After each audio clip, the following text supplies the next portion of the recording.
ఇది బృహదీశ్వరాలయం. బృహదీశ్వరాలయం తమిళనాడు జిల్లా, తమిళనాడు స్టేట్, తంజావూరు గ్రామంలో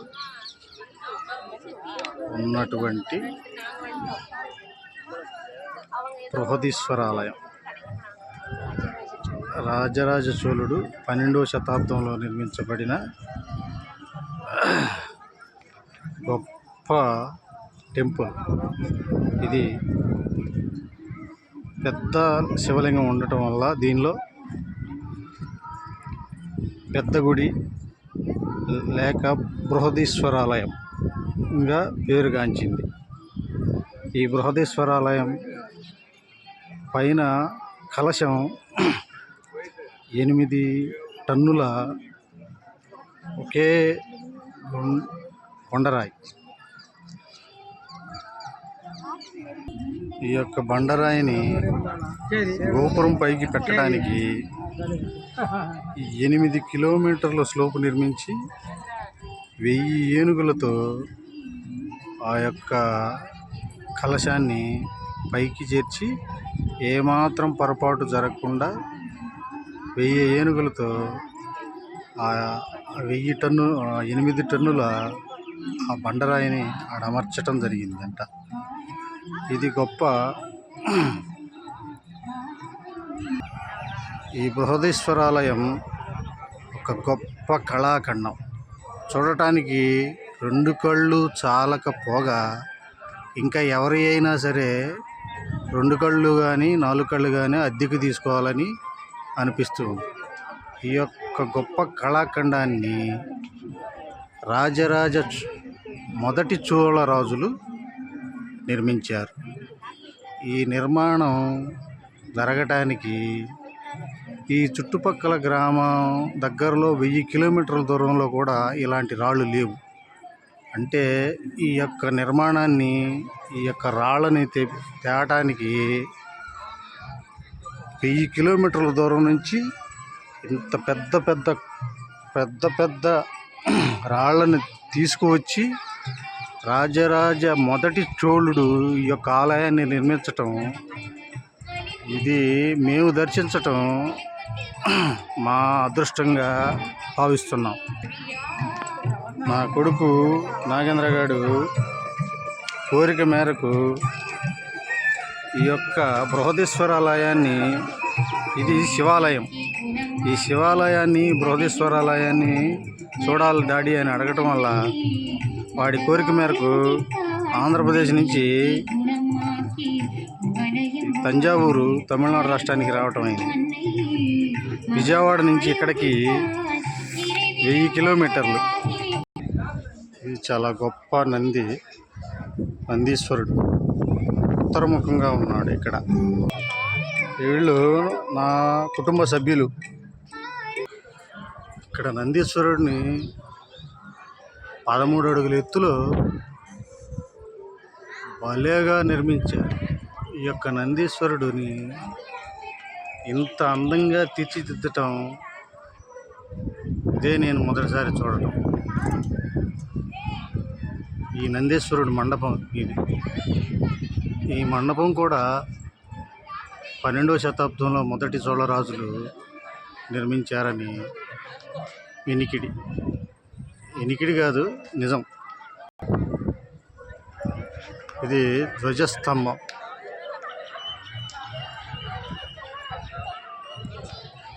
ఇది బృహదీశ్వరాలయం గొప్ప కళాఖండం.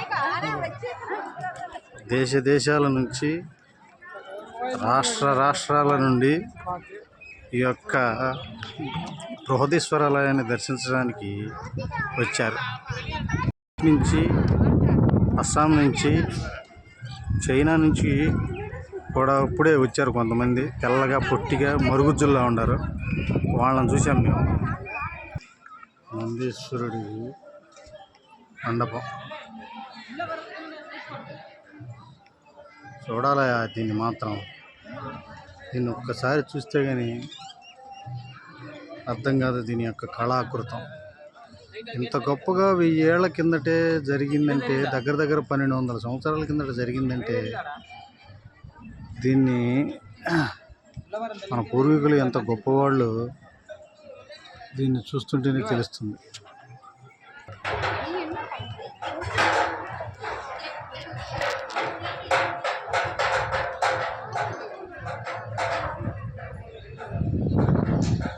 నందికి ఏదో నూనె రాశారు, తళతళ మెరుస్తూ ఉంది.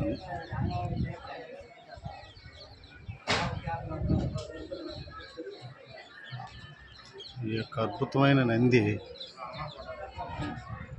ఎంత బాగుందో. ఇది నంది. నందిని చూస్తుంటేనే మతిపోతుంది. నంది దగ్గర మా పిల్లలు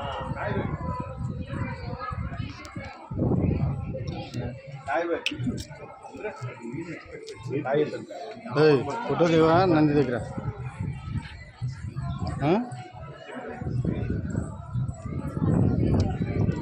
నాగేంద్ర రా.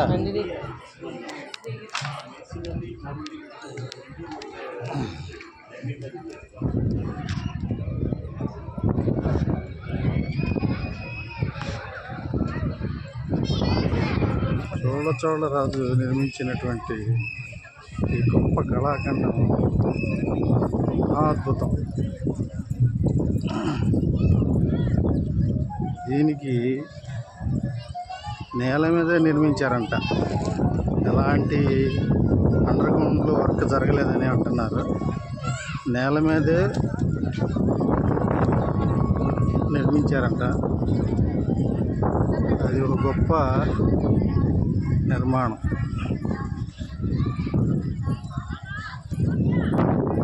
ఇక్కడ 1000 సంవత్సరాల నాటి ఇటుకరాళ్ళు ఉన్నాయి.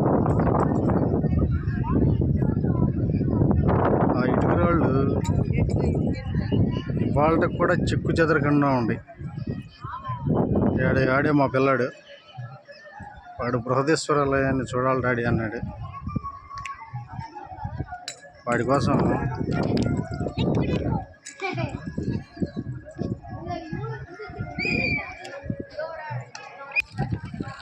అది సూర్యుడు పడుతుండగా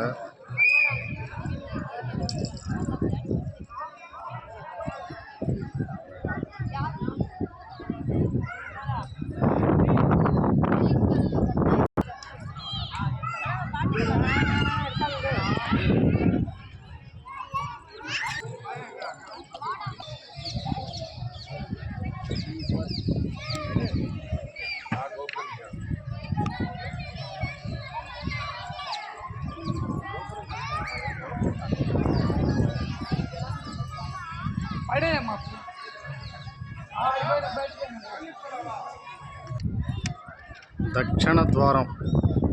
ఈ యొక్క టెంపుల్కి దక్షిణ ద్వారం. లోపల పెద్ద శివలింగం ఉంటుంది. దాన్ని మనకు చూపించరు కానీ దర్శనం చేసుకుని అందరూ బయటకు వస్తున్నారు. దీని చుట్టుపక్కల ఉన్న ప్రహరీ గోడతోనే 100 అంతస్తుల బిల్డింగ్ కట్టచ్చు. ప్రహరీ గోడ ఉంది చుట్టుపక్కల. పెద్ద పెద్ద లోగిళ్ళు ఉన్నాయి. ఈ ప్రహరీ గోడలోనే ఎన్నో గదులు ఉన్నాయి. వినాయకుడు టెంపుల్ ఇది. బృహదేశ్వరాలయానికి నైరుతి భాగంగా ఉంది. ఇది బ్యాక్ సైడ్ నుంచి తీస్తే ఇలా ఉంటుంది బృహదేశ్వరాలయం.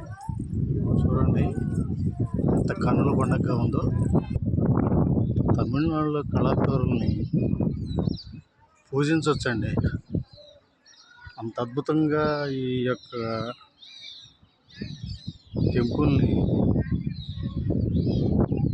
చిత్రీకరించబడింది. బ్యాక్ సైడ్ నుంచి చూడండి బృహదేశ్వరాలయం. 8 టన్నుల ఒకే రాయిని అక్కడికి తీసుకెళ్ళి పెట్టడం అంటే ఇది మిరాకిల్ అనమాట. 8 టన్నులంటే 80,000 కేజీల బరువు. 8 కిలోమీటర్ల మేర ఒక స్లోప్ నిర్మించారు. నిర్మించి 1000 ఏనుగులతో ఆ ఆ పండని తీసుకొచ్చి అక్కడ పెట్టి చక్కగా మంచి ఆకృతిగా ఆ శిలని చెక్కారు. ఎంత చక్కగా ఇంత దాన్ని అంత ఎత్తున పెట్టేటప్పుడు గుడికి ఎలాంటి ప్రమాదం జరగకుండా నిర్మించటం ఒక గొప్ప భగవంతుళ్ళే అయి ఉంటారు వాళ్ళు. ఇంకెంత వర్ణించినా తక్కువే. ఇది వెనక పక్క నుంచి బృహదేశ్వర ఆలయం. చుట్టుపక్కల ఉన్న ప్రహరీ గోడకి చిన్న చిన్న గదులుగా నిర్మించి ఆ గదుల్లో శివలింగాలని, నందీశ్వరుల్ని పెట్టారు. ఇలా చుట్టుపక్కల ప్రహరీ గోడ ఎంత అద్భుతం అండి. ఈ గోడ కనీసం 20 అడుగులు ఎత్తు ఉంటుంది. మళ్ళీ దాంట్లో గదులు, అలమరల్లో శివలింగాలు, వాటి ఎదురుగా నందీశ్వరులు. ఈ బృహదేశ్వర ఆలయానికి